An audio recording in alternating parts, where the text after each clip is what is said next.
Hey guys, in this video I wanted to share some footage of the process of creating my new version of the Yin Yang cut, this famous symbol of Chinese philosophy that represents the fundamental duality of the two forces, Yin and Yang, opposite but complementary.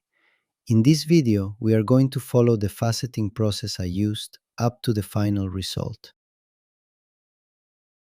As a basis, I used Robert Strickland's Faceting Diagram, published on the facetdiagrams.org website. I had previously cut several stones using this diagram, and they turned out very well. However, I always felt that the small circles of opposite colors in the yin and yang parts were missing. Their meaning is very important in this symbol, reflecting that there is always a part of one inside the other. So I decided to try to reproduce the symbol more completely and correctly by adding these circles to the original diagram.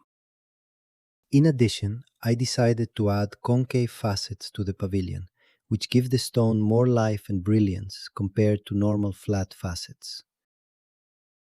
To cut this gem, I used a commercially cut oval citrine, which was not very symmetrical and rather boring. Here it is, placed on the dop and ready to start cutting the pavilion. First, we make the cone with 20 flat facets joined at the same point at the apex of the pavilion. I am finishing them on a copper lap charged with 1200 diamonds.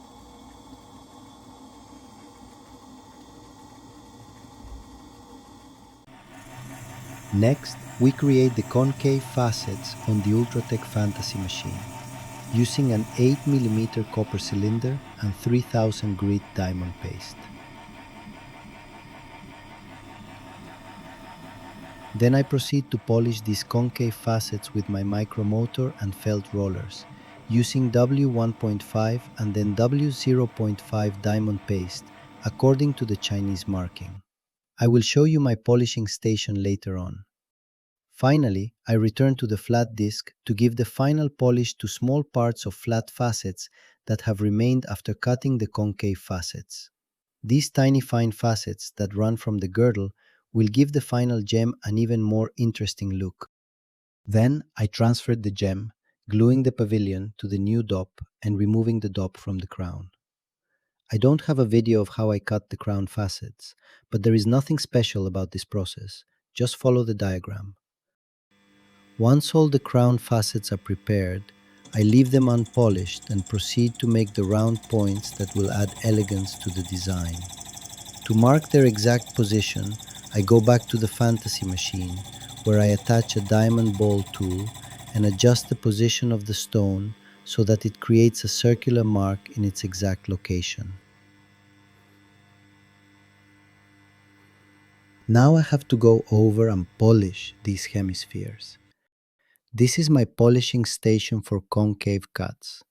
Here is the motor and here is the handpiece, which I have fixed to this specially designed and 3D printed support.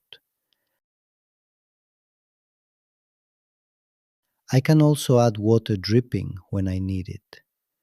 I can regulate the motor speed with a pedal. It is very convenient to be able to use both hands to operate the stone.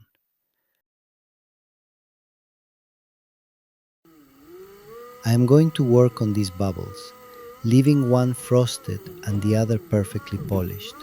Using wooden tips, turn to the required diameter with a file and adding 1200 W1.5 and then W0.5 diamond paste for the final polish.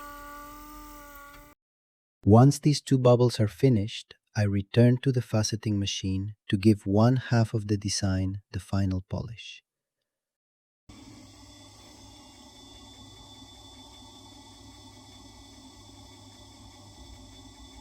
I also realized that the frosted surface of the other part has become too smooth and does not contrast much with the polished part. So I use 800 grit silicon carbide loose abrasive to manually go over each of the facets of the frosted part and give it a slightly rougher finish, but without scratches, for better visual contrast with the polished part. Now the gem is finished. I'm going to take it off and see how it looks. I love it. The pattern is perfectly visible and it still has a fantastic sparkle and a lot of life. It's also very curious how the bubbles focus the tip of the pavilion, especially in the polished sphere. It creates a kind of optical portal and makes the design even more intriguing. A truly unique gem for lovers of Eastern philosophy and designer jewelry. If you liked this video, please leave me a comment, give it a like, and subscribe to my channel to see more content on gemstone faceting. Thanks for watching and see you in the next video.